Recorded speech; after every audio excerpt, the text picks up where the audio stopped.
All right, guys. Looks like that I'm on. It says I am live and the clock is ticking. And so I think all of you need to go and get a tinfoil hat on for tonight's show because I'm going to be talking about the movie Age of Disclosure, which is about UFO, UAP disclosure, which just came out November 21st, I think. It was coming out in movie theaters, and then it's a documentary about UFOs, Age of Disclosure. So I really want to talk about that tonight and just the end times prophecies and biblical view of the supernatural. So let me hit the intro video and we'll get started right away.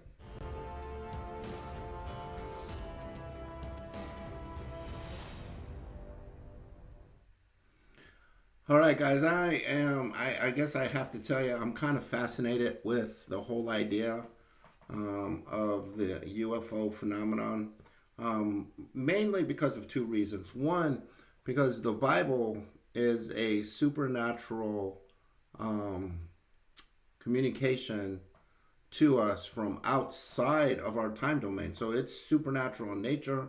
You could say, in a sense, it's an alien book to us as human beings because we're bound on the earth and God is not bound. He can go anywhere at any time. He is interdimensional, right? He can, Jesus, when he was on the earth, he could walk through walls. He can do all kinds of stuff that we cannot do. He can span time. I think it's exciting when you read the Bible how God says this kind of in a general way. He sees the end from the beginning. So he's not bound by time. He's outside of the time domain and he can look, but he can also act at the same time on two different points of the timeline. In other words, like if he wanted to do something in 1940 and 2025 at the same time, he could do that because he's God. He's not bound the way we are. We're not that way. We're bound by the timeline. He is not bound by the timeline. And he built for us supernatural beings. And who are they? They're called the angels. There's good angels, and good angels are ones who come onto earth. They are ministering spirits. It says in Hebrews 1, they're ministering spirits for those who are going to inherit salvation. So there's many times that angels have shown up, according to Hebrews 13, that you should show hospitality to strangers. Why?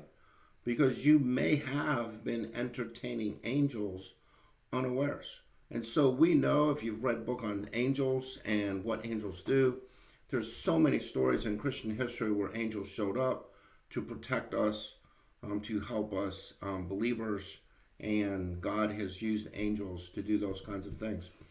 Angels are supernatural beings that go from the invisible world to the visible world, but they also can come and do things that we do as humans. For instance, in Genesis 18, when Jesus showed up with two angels, Abraham, they made food. He made a whole spread of food. They sat down and ate with him. And then the two angels were being sent down to Sodom and Gomorrah. And you remember this, that Abraham had a conversation with Jesus about that. When the two angels got there in Genesis 19, Lot made some food he made some bread. And they ate the bread. So the angels eat, right? And angels can also fight. They can do things that supernaturally can touch in the natural order of things. So they can injure people. What did they do there in Genesis 19? They blinded these guys who were a part of the days of Lot. They were the immoral ones who were coming to grab these men to have sex with them. And obviously they didn't understand who they were dealing with. These were supernatural beings. So the idea about UFOs and aliens on the earth, all that kind of stuff, for us as Christians, that brings us to an understanding of what is it going to be like in the last days. Jesus said it to us in the book of Matthew. He says that as it was in the days of Noah, so it would be in the last times, right? The last days. And so before Jesus comes back. And so we know that those days were a time, and I'm just going to read the verses to you and show you how we kind of match up with a lot of what's going on here, in Genesis 6. So Genesis 6, it says, now it came about when men began to multiply on the face of the earth that the daughters were born to them. Okay, multiply. Think about this. When I was born in 1960, there was 3 billion people on the earth. Today, there's 8. If that's not an increase in a growth in population, I don't know what is. And you think about, from way back, how long did it take just to get to 1 billion? I think 1 billion was like 1800. So it took that long to get to 1 billion. And then it's taken this long, but 1800 to 1960, 160 years to get to 3 billion. Now it's like boom, boom, boom, boom, boom, boom, boom, boom. So it's a lot like verse 1. And then verse 2, it says, and let me read it again. And now it came about when men began to multiply in the face of the land, and daughters were born to them, the sons of God saw that the daughters of men were beautiful, and they took wives for themselves, whomever they chose. And here is where it gets a little supernatural. Why? Because the sons of God here are talking about angels. These are direct creations of God. That's what the angels are. So this is something that's repeated here in the Bible many times, that we have what we call the Nephilim, right? And so they saw these women, and they came down and they passed over. They, apparently must have got in their human bodies, because angels can do that. And they went and had sex with these women. Okay? Not a good thing, right? So this is what I would say today. We have a lot of this same thing going on, that human beings are trying to do this, called transhumanism. And I don't know if you've read on this stuff, but I've read too much on it. I don't even want to read about it anymore. But the fact that they're trying to unite our DNA with animal DNA, they're trying to unite human beings with machines. Like, this is all that transhumanism stuff. But you have demons that we know from the scriptures that are trying to inhabit people and control them, right? Jesus is casting out demons. And so this idea of controlling human beings is at the heart of what I see happening with the alien UFO abduction and all that, kind of stuff. So this is what is happening. This is a change, because Satan, he's got a numbers problem, right? He's not going to be able to fight and win against the angels. There's 2/3 of the angels did not fall. Only 1/3 fell. And so how is he going to fight those supernatural beings unless he does something like what he just did here? And Jude and 2 Peter talk about this, and Numbers and Deuteronomy, and obviously Joshua, and then David fights Goliath. So the Nephilim, the sons of Anak, all of these guys, they constantly come up. Okay, let me read it again.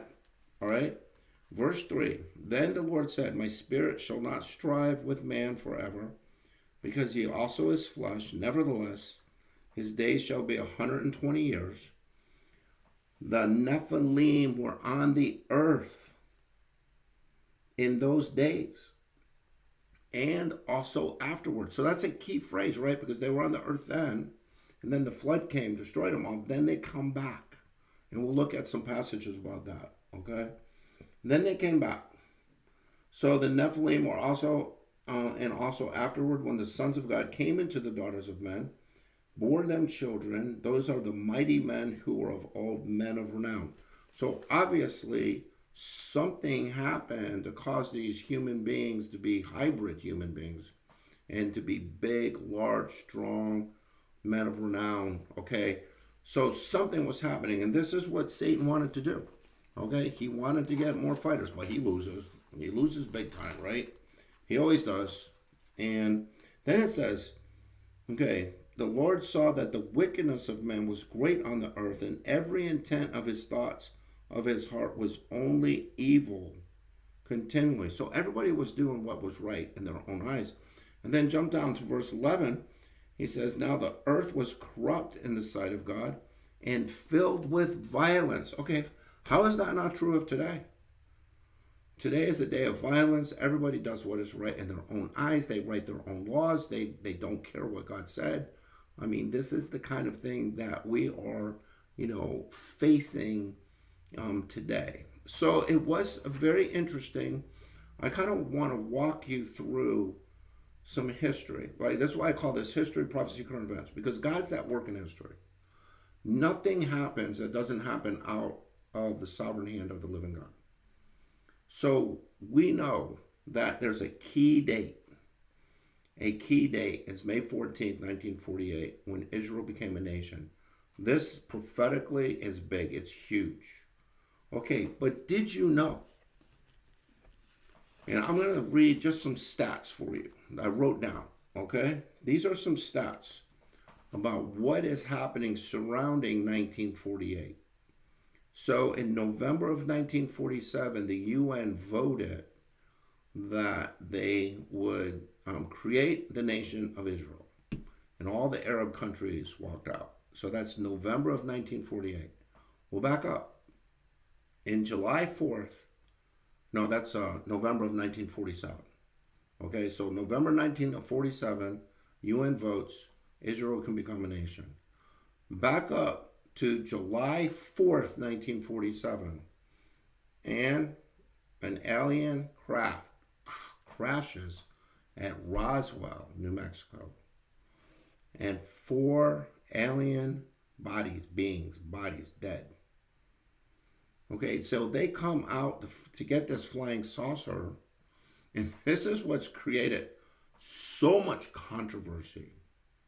And how many books, how many, TV shows, how many journals? Do you realize there's over 10,000 journals written on UFO, alien abduction, all this kind of stuff? This is not, even though it's not mainstream in the sense that usually when you see something about UFOs in the mainstream, it's all about outer space and, fantastic technology and ships and people from other planets. And, this is a pretty common kind of theme in movies and books and, all those kinds of things. And I had to crack up laughing because I was talking about doing this podcast and with a friend of mine, and she said that she watched a show called Planet 51. I'm not kidding about this, guys. Planet 51. It was about an American astronaut landing on this planet, and all of the people on the planet are aliens, right? Green, whatever, and they're acting like they're from 1950s America.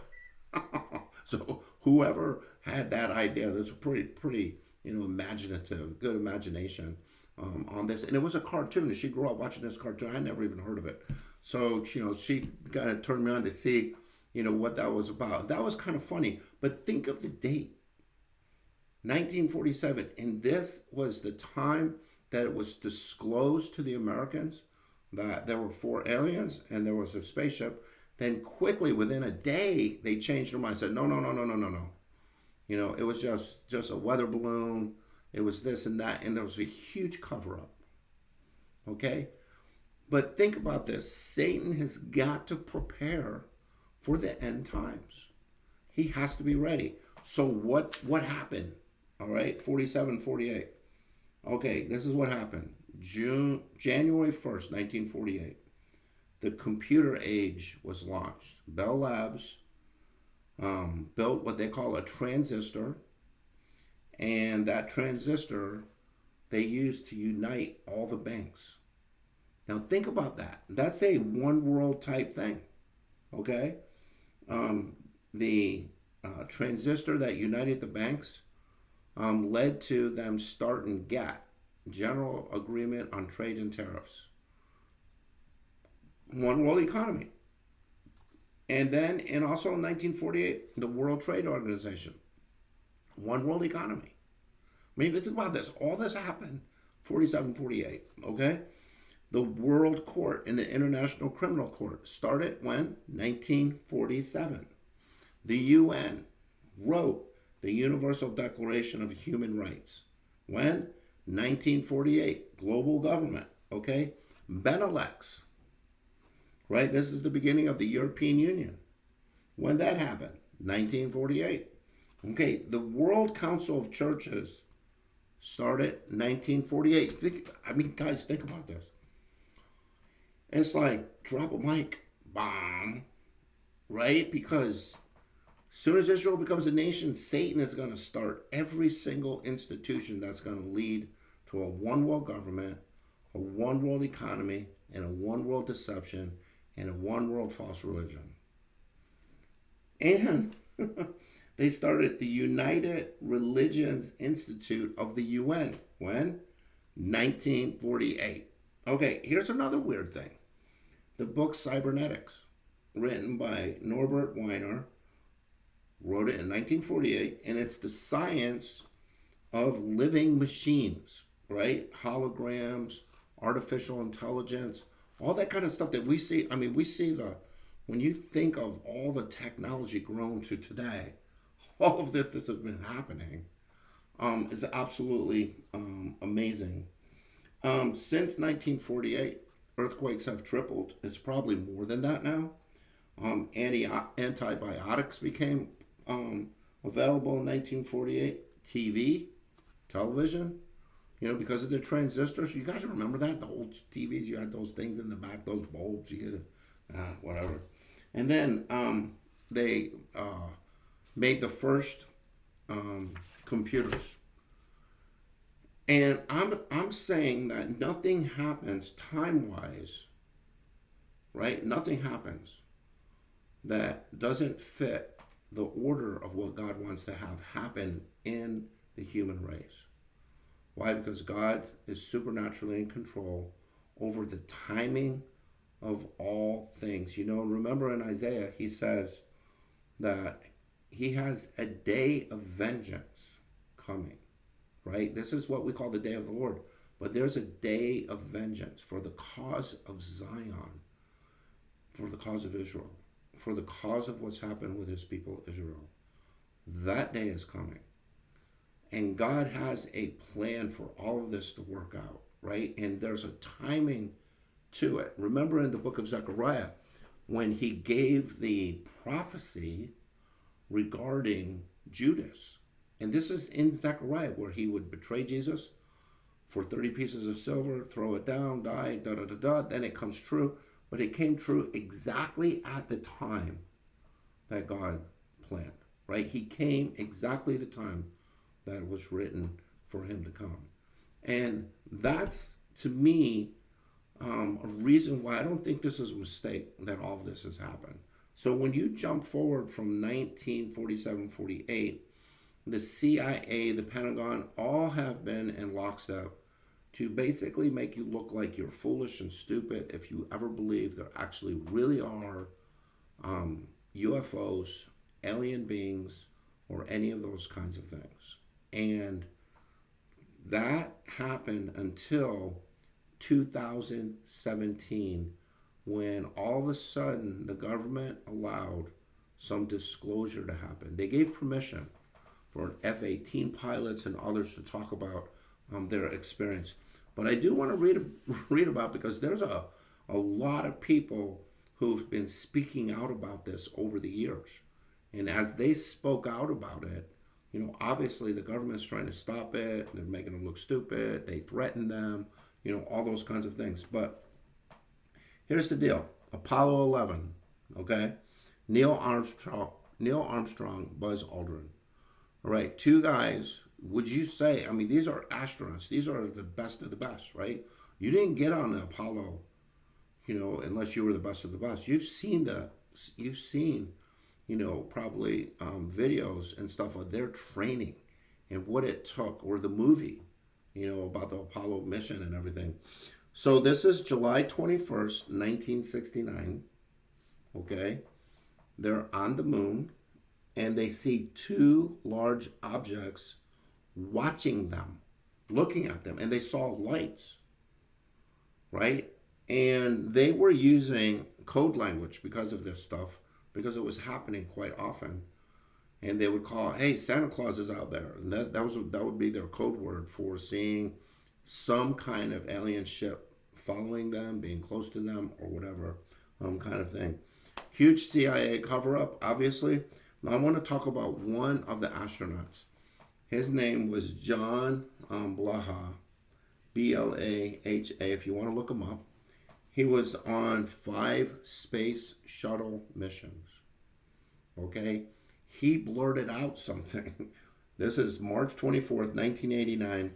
He said, "Houston, um, this is Discovery. We still have alien spacecraft under observation." Wow. So, I mean, this is just a few examples of the stuff that's coming out. Now, what about this movie? Okay, what about this movie? All right, this movie that just came out, Age of Disclosure. I'm going to read a description of this movie. And this is why I'm doing this, because I think, we're getting so close for the government to basically maybe show us this stuff and say all of this stuff exists. Now, reason why I talked about the Nephilim, and we'll go back and look at some more verses about it, is because I believe that Satan has to, one, deceive the world with this alien stuff. Two, he needs more workers. And so he needs hybrid beings. And so I think they've had a program of hybrid beings being on the earth. And they need them, okay, because of the fight that's going to come at Armageddon and the other things that are going to happen in the tribulation period. Now, I just don't think there's any reason why anybody should ever believe that God's going to lose anything. But this is the reason. When Isaiah talks about, Satan, that he wants to be the top guy. He wants to be on the rung. He wants to be, in heaven on that throne, God's throne. He wants to dethrone God. Okay? But here's what it said about the movie. The movie Age of Disclosure was directed and produced by Dan Farah, the unprecedented and revelatory documentary film featuring 34, get this, senior members of the U.S. government, military, and intelligence community. It reveals an 80-year cover-up of the existence of non-human intelligent life and a secret war among major nations to reverse engineer technology of non-human origin. The film exposes the profound impact the situation has on the future of humanity while providing a look behind the scenes with those at the forefront of the bipartisan disclosure effort. Basically, they're saying it was the Manhattan Project on steroids to cover everything up, but at the same time, to reverse engineer all of this, and it's a race between nations. Who's going to figure out this technology first? Who's going to have it? Those types of things. And that's what they're saying from, a secular point of view. But from a Christian point of view, we know that this is demonic and satanic. We know that this is demons. And we know that demons and fallen angels can manipulate matter. They can do that. So it's, if you think you can make a spaceship, what do you think? What do you think they can do? I mean, I don't get the thinking, that people have that they don't have this ability. Now, they're not going to be able to do it unless God allows them to do it, and it looks like God has allowed them to do it. Okay, so here's 2 Peter 2:4. If God did not spare angels when they sinned, and he's talking about when they sinned in Genesis 6, but he cast them into hell and committed to them to pits of darkness reserved for judgment. And 2 Peter 2:4 is talking about that very time. Okay, let me go over to Numbers 13 before I get back to this movie. Okay, remember the 10 spies? The 12 spies go in to the promised land, right? Just think about this in terms of your own discipleship, your own relationship with God, okay?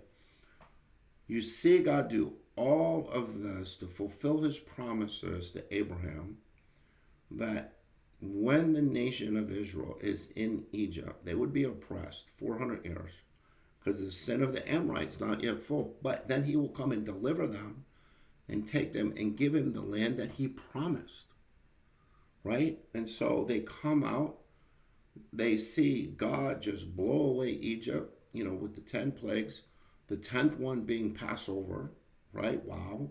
This is the grace of the living God. On the way to Mount Sinai, what happens? Well, God provides food for them, angel food, manna, right? He provides drink, water. He provides meat. He provides fighting, right? They destroy, the Amorites come to destroy them, and they have to fight back. So God is just, delivering them, helping them. They get to Mount Sinai. They're there for a year. God writes them the 10 Commandments, the law, the tabernacle. He's going to dwell among them. It's time to leave. Okay, they leave Mount Sinai. They're going to go get the promised land. They get there, Numbers 13. They go in, they come out, and Joshua and Caleb are like, this is awesome, baby. God's prepared this place for us. Let's go get it. And the 10 spies say, no, we can't do it. Okay, let me read from Numbers 13. Why did they say no? Okay, now let me give you a few reasons why. One, it's because they weren't born again. They never believed in the truth of who God is and what his promises were. This is brought out in the Psalms. This is brought out in the book of Hebrews. It's brought out in many places where God looked at that generation and said they did not believe. It was because of their unbelief that they disobeyed him and refused to do what he wanted. Okay. And when you don't believe the promises of God, when you don't put your faith in the Lord and you come short of all of that, you're not born again. And there's no evidence that you're a believer. But Caleb and Joshua had all the evidence that they were believers, because not only did they believe, but they said, let's go. Okay? So here's Numbers 13:31. The men who had gone up with him said, we are not able to go up against this people. They are too strong for us. So they gave out to the sons of Israel a bad report of the land, which they had spied out, saying, the land through which we have gone and spying out is a land that devours its inhabitants, and all the people whom we saw in it are men of great size. There also we saw the Nephilim. There you go. Genesis 6. He said, and it would happen again, and it happened again. The Nephilim are the sons of Anak. They're a part of the Nephilim. We became like grasshoppers in our own sight, and so we were in their sight. And then God said, you know what? You didn't believe me these 10 times. 10 times. From the time they left Egypt to the time they got to that place, you didn't believe me. And it was because of unbelief. This is what Hebrews points out. This is Numbers, 95. This is, Psalms 103 to 106. God is talking about the sin of these people, right? To see so many great signs of God doing all of these things. And then Satan deceived them, scared them, just scared them half to death, right? And they had a fear. And they feared man rather than God. I don't get it, right? Especially after God did all that for them. And that is what happened. So think about this, okay? From 1947 to today, in 2017, our government began to leak and let it be known, yup, there really is a UAP. They changed UFO to UAP. Unidentified aerial phenomena. Okay? I don't know. Maybe that made it, better for them to do. I don't know why. But they did. They allowed certain information out. And it's like a dribble. They've been dripping more. And that's why he did the movie Age of Disclosure. This movie, Age of Disclosure, because they keep disclosing more and more and more and more. But I think you should hear what this guy said, okay? He was interviewed on Joe Rogan, right? His name is Dan Farah. He did this. He's fascinated with all this stuff. And he did this interview, and this is what he said. He boldly predicted that President Trump would be the first world leader to spill the beans on UFOs, dropping a major announcement about non-human technology and extraterrestrial intel. sparking feverish speculation. Is this engineered hype, right, to divert from global flashpoints, or is it a seismic shift towards transparency? And I wrote down one um, uh, quote from the movie. Okay, well, I wrote a bunch of them this week. All right, and I think that you would be interested in this quote because it really shocked me. And let me find it real quick because I really want to share this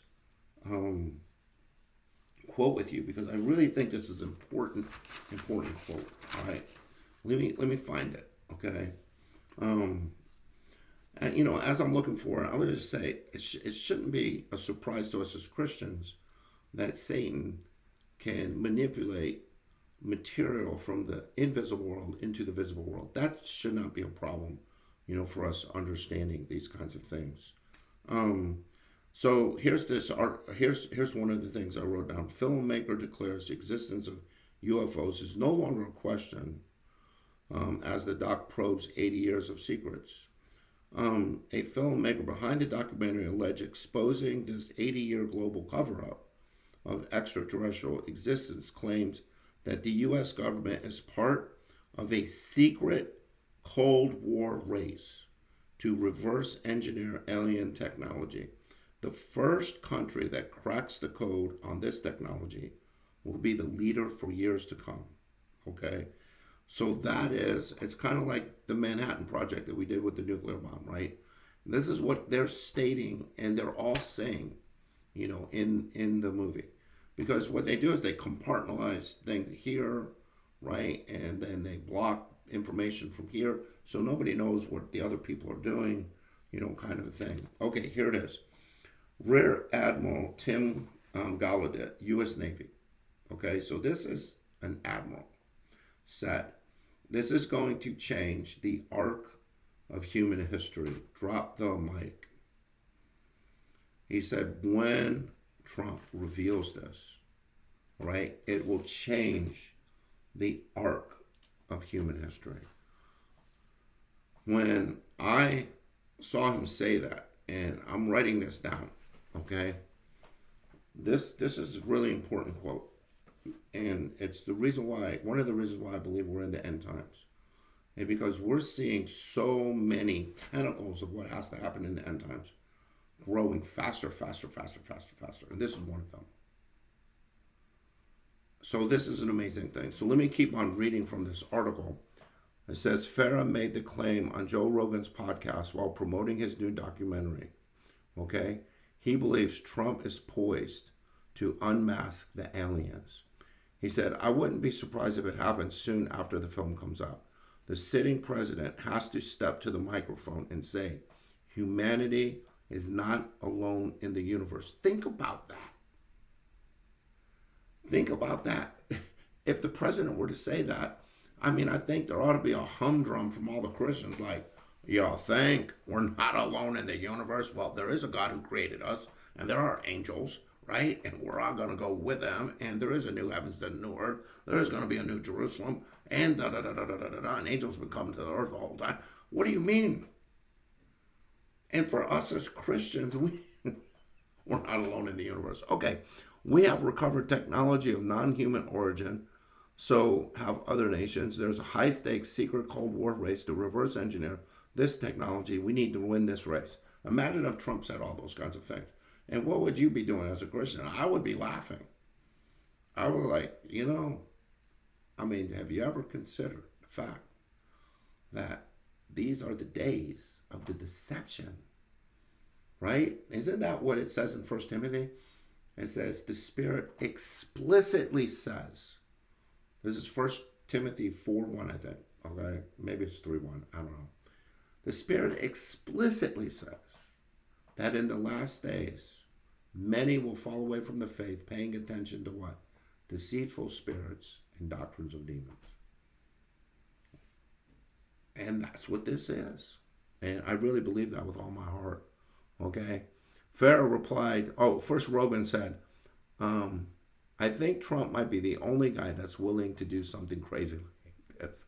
Farrell replied, I know he is aware of what people in his administration say in the film. And I know that they are discussing internally how they are going to react to the film publicly. The filmmaker also claimed that Trump was contemplating basic disclosure during his first tenure as president and has now tasked the United States Director of National Intelligence, Tulsi Gabbard, with getting to the bottom of what is going on with the UFO UAP phenomenon. Throughout the podcast, he detailed how insiders revealed to him there have been multiple UFO contact events, get this, with U.S. military, including multiple face-to-face encounters with these non-human entities. Think about this. If you want to deceive the whole world, convince the world that there's other planets with advanced human beings that have come, so they could say things like, we seeded the planet with you. We are the beings who did all this. There's no God that did this. We did it. This would be the greatest deception ever.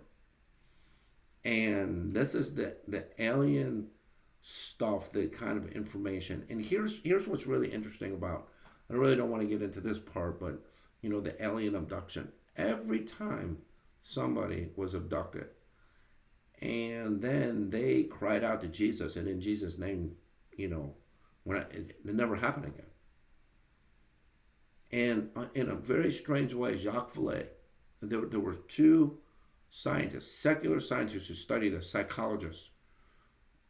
They said, in a strange way, no one who was a Christian was ever caught up in any of this stuff. And that these entities, whatever, always have to talk about Jesus and say he's not real, he's not this, he's not that. You can see that there's a demonic nature to this whole thing. And that's from secular scientists saying those things, like Jacques Vallée, right? And so in the books that I've read in the past on UFO stuff, that's one of the big points a lot of Christian authors make. Like, this is one of the proofs that we're talking about, satanic, demonic, fallen angel stuff, all right? Okay, so let me go down here to some more of this article. Farah calls for amnesty for UFO cover-up insiders, mirrors Secretary of State Marco Rubio's previous on-camera plea. I'm not trying to punish anyone. I need to know what they learned because taxpayers paid for this, and it's in our interest to know what's going on. So Marco Rubio was one of the people interviewed in this movie. But is this real reckoning or a red herring? Intelligence whistleblower Ed Snowden warned in 2023 that such flaps are engineered to bury scandals like Nord Stream. I wish it were aliens, but it's bait to wipe the infinitely more awkward stories from the headlines. Farah also claimed that according to insiders, over $1 trillion has been poured into reverse engineering of recovered craft. Wow, that's a lot of money. Okay, so what happened in 2017? Well, there was a guy named Luis Elizondo, and he worked with the organization ATIP, which was just another UFO, UAP organization out of the Pentagon. And he left, okay? And he did a whole series, they did a whole series on him on the History Channel. So I watched his shows. All of those shows when they came out. I think it was 2018, 2019. And trying to get the information, like, why is the government now getting to that place where they actually are saying this stuff is real? Well, here's why many Christians are saying this is happening now. Is because the rapture is soon. And how are they going to explain the disappearance of millions of people? Well, the best way to do that is have the alien people come down and make up some crazy story, okay? So ex-Intel officer Luis Elizondo's 2024 drone UFO intercept revelations, true UAP events followed by a Department of Defense response, have hinted at a hidden arms race In 2023, the NSC claimed that UAPs are having a real impact on pilots, claiming there's something our pilots are seeing. Yeah, one of them came out, it was an F-18 pilot, talked about, chasing this UFO. The thing at 3,000 miles per hour makes a right hand turn, direct right hand turn. In the physics world, we can't do anything like that. And then it disappeared. Well, how do these vehicles just disappear? How can they do that? Well, because they're interdimensional. We live in a four-dimensional universe. We're three-dimensional beings, right? The fourth dimension is time. So if you think about, Einstein's theory of general relativity and what happened from that time to today, with nuclear, electromagnetic, superstrings, all of this stuff, they have proven that we live at least in 10 dimensions. Now, I can't even explain that to you. One of the books that I read on it, and I'm just not good at this math and this kind of thinking. This is spherical trigonometry type stuff. Okay, this is what pilots have to learn. This is this kind of stuff. When you think about, okay, the fact that here's a two dimensional, right? If I put my finger there, all they can do is see me from right here. So all they see is a circle, right? Or a line. But we go to 2 to 3 dimensional, and that's big, right? And so this is what, when you go out, okay, so this guy wrote a book. It was his doctoral thesis on how to turn a basketball inside out without breaking the outside seal in the fifth dimension. So mathematically, you can do that in a fifth dimension. So when you think about dimensionality, I think about Jesus. He comes back, he's in his new body. He walks right through a wall. He's there, then he disappears, then he's back, and then, all those kinds of things. And the same thing happened with angels over and over again in the Bible. Angels show up. How do they show up? Well, they show up in dreams. They show up in visions. They show up physically, right? And they do things physically, and they fight physically. And Daniel says that in the book of Daniel, it's revealed that there's demon princes over nations. And then he's praying, and a guy comes, and it took 21 days because Michael had to come and fight with the demon prince of Persia. This stuff is going on in the invisible world, and the scriptures teach us this stuff, right? It teaches us, like in Ephesians, chapter 2, verse 1, that all of us are dead in our trespasses and sins. Why? Because we're following after the prince of the power of the air. And I've thought for a long time now, since basically learned about how radio waves go across and you can pick up stuff, right?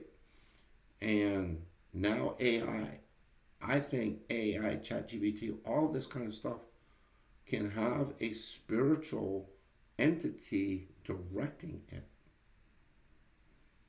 and enter into these things. And that is really what is going on. So just think about the fact that when we leave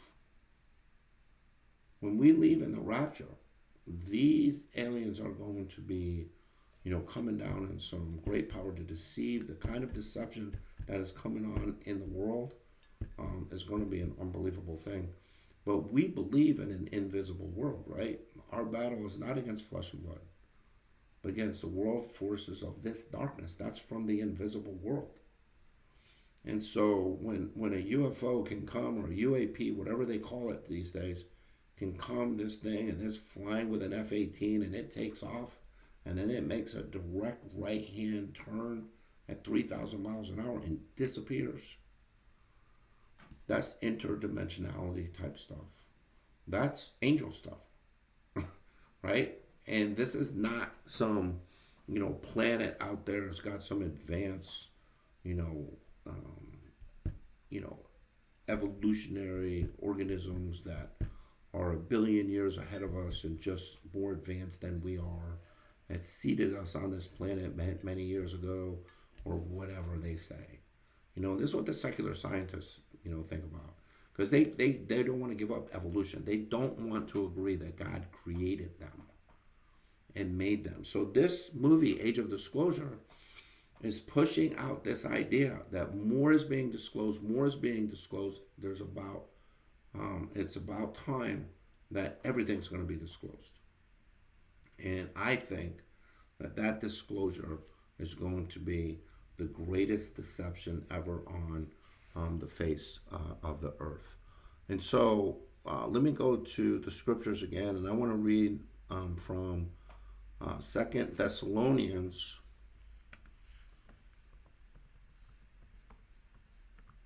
pulling up on my computer real quick.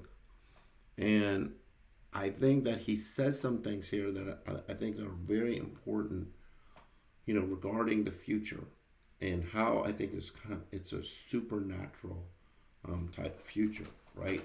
And Jude, the book of Jude, it's a very short book, but it shows you the supernatural things, like when he quotes the book of Enoch and those kinds of things, and talking about the fact that we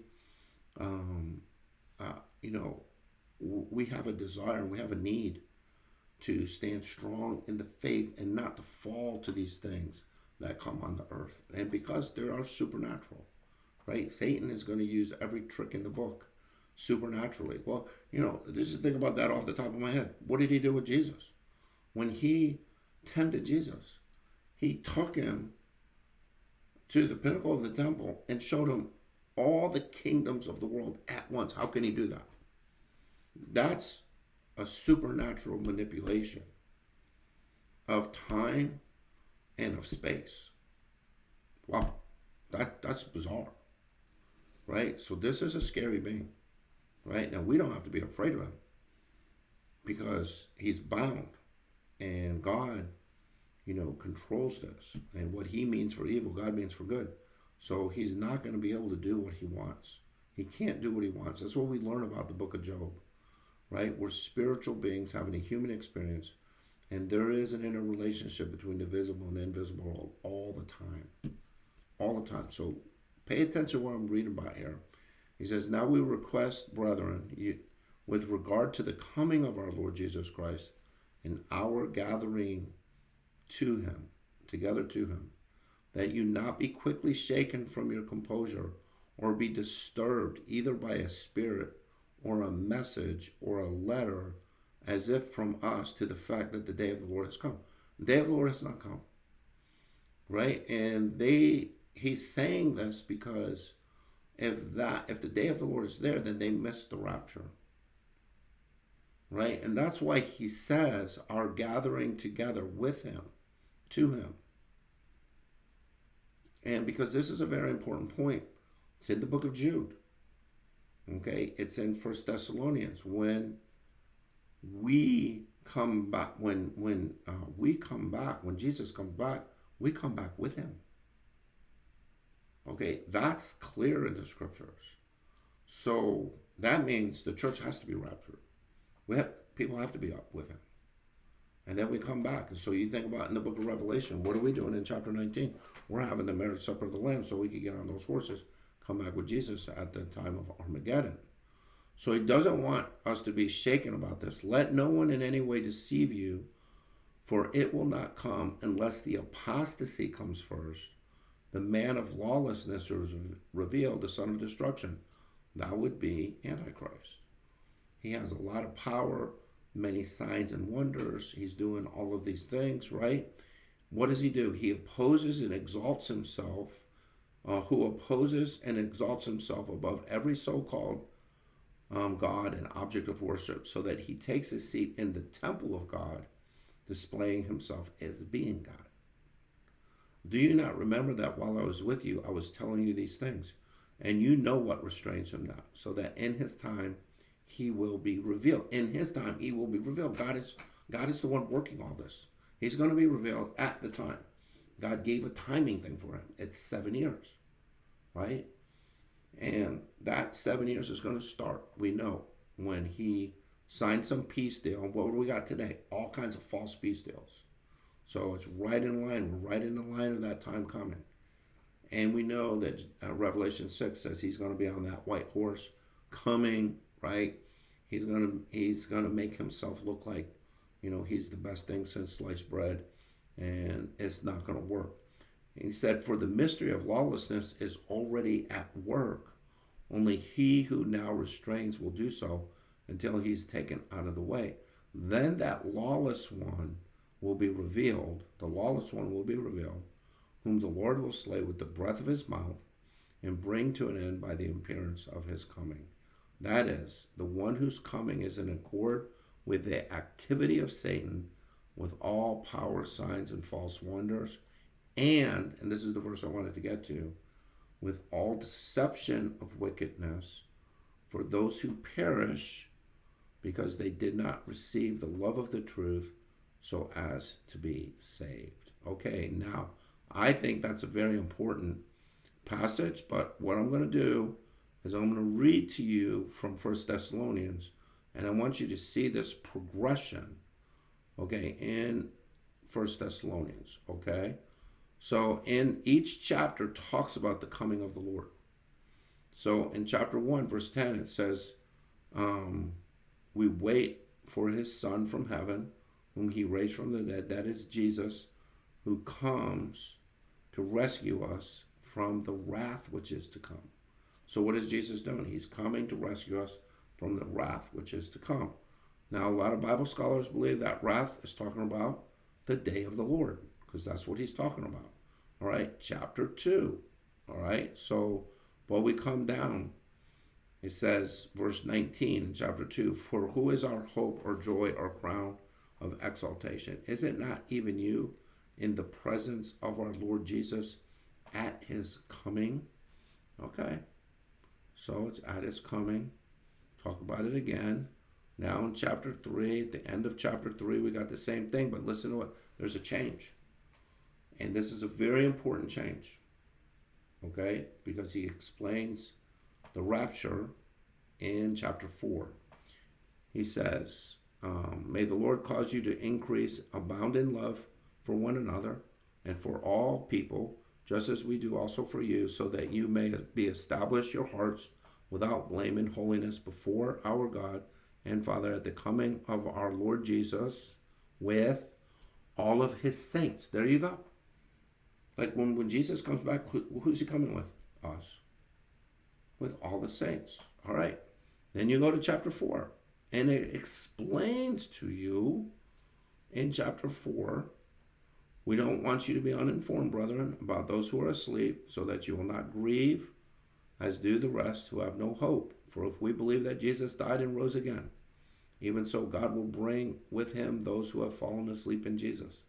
For this we say to you by the word of the Lord, that we who are alive remain until the coming of the Lord will not precede those who have fallen asleep. For the Lord himself will descend from heaven with a shout, the voice of the archangel, with the trumpet of God, and the dead in Christ will rise first. We who are alive and remain will be caught up together with them in the clouds to meet the Lord in the air. And so we shall always be with the Lord. Therefore, comfort one another with these words." So we're to comfort, because now he tells you how we're going to meet him, so we can get prepared to come back. We're going to meet him. We're going to meet him in the air. John 14 says he's going to take us to where he is, right? He's preparing a place for us. And then we will come back with him, Revelation 19, for the day of Armageddon. And so Satan has got to do something. He's got to have some kind of, mockery of the supernatural. And I think there's going to be all of this alien. I mean, they're going to be able to do signs and wonders like we've never seen before to tempt people so that they will not believe in God. And that is the issue that's going on. That's why I believe that you have a movie like Age of Disclosure. You have these drip, drip, drip of disclosures. Air Force pilots coming out, astronauts coming out. All of these people coming out and saying all these things and their experience. One astronaut says, "We're seeing these things every day now off the coast of California. Every day. They go up and they say it's a national security problem. Because they go up, they chase, and it's a problem." And this is a problem because they show up over nuclear bases, they show up over Air Force bases, and all these kinds of things. And so it's got some people freaked out in America right now.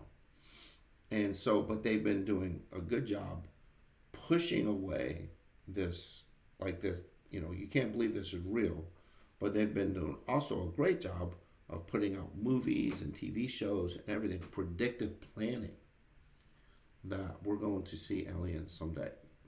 Big deal. That's a big deal. Okay. I think I'm going to see. I was going to sneeze. Sorry, guys. All right. Well, that's my show tonight. I think it's intriguing. I think it should keep us on the edge praying.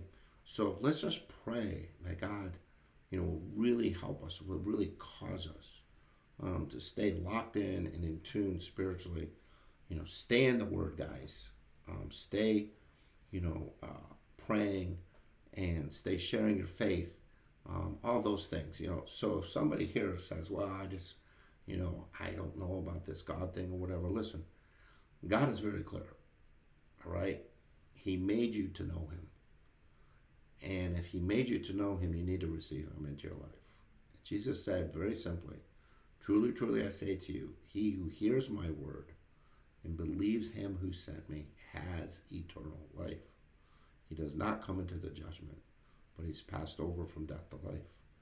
Now, when we talk about the gospel, from our standpoint, putting our faith in the Lord, right? That's just something that you have to do. And the gospel is simple in that sense. This is not an easy thing for God. God has to change you. God has to take you and make you a new creation. God has to justify you and give you a righteousness not your own. God has to do all those things based on what did Jesus do for you? What did God do for you? In Christ, he poured all his wrath on himself. This is the greatest gift ever, guys.